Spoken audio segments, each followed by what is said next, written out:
Welcome to Ben Nurse Files. This is episode 3 on bird flu, where we're going to be talking about the milk supply and how it came about in the milk and what's going on with that. So let's jump right in. So, March 2024 was the first detection of bird flu in cattle.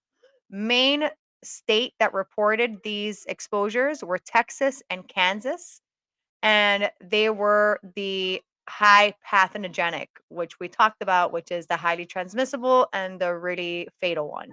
So this spillover was through direct contact with sick birds, bird feces, and other contaminated surfaces. And now we've observed recent articles have come out saying that it's cattle to cattle as well. So how are they contracted? So the milk, the H5N1 is seen in high quantities from infected cows. So they're saying that it's from direct contact with each other or from the milking apparatuses that they put in their teats and their udders to extract the milk. They're saying that maybe those weren't cleaned correctly. But like I said, new information is suggesting that cows are carrying the virus in their mouths.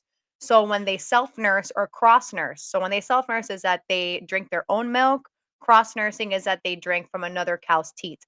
So cows tend, like I said, to use their own teat or other cattle teat, and this then transmit the virus from their mouth to their teat, infecting calves and infecting milking apparatuses and infecting the milk itself when it comes out.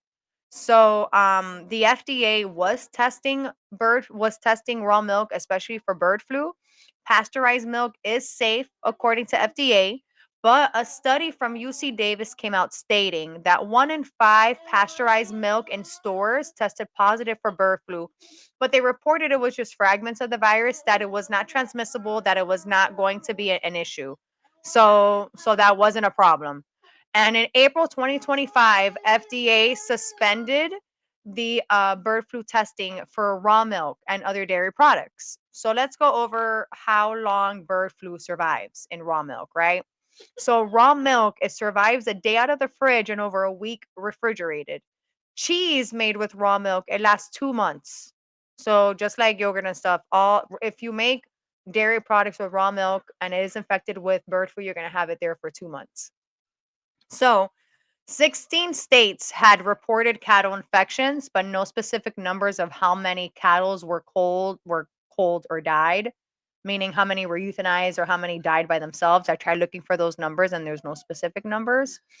What I thought was interesting as well is that there was a Canadian boy that was very critical during the Missouri patient being hospitalized in August. They were on ECMO. ECMO means that they literally clean your blood out with a machine. He was very critical, but they survived. Their strain was the same strain that we were seeing here in the United States. So that's telling you that migratory birds are spreading this like country level. So while studies have not indicated that cattle store the virus in their gut like poultry does, their milk is infected when they are sick, and they still don't know how the cows transmit the virus to the actual milk. Like I said, they had all these hypotheses that they carried in the mouth and they're transferring or their milking apparatuses and all those things. So what's worrisome is that it's not just cattle that is now getting bird flu, it's a lot of other mammals as well. So the first cattle to human transmission was in April 2024 as well. So we'll see what happens. I hope this helped. Please do not have any raw foods, do not have any raw chicken, raw meat, or raw milk, especially also for your fur babies. I know that for cats, this is very, very transmissible and very fatal. A lot of food recalls have been done for cat foods that contain raw foods or raw milk. So please watch for that. And as always, friends, you know, all to stay in the know.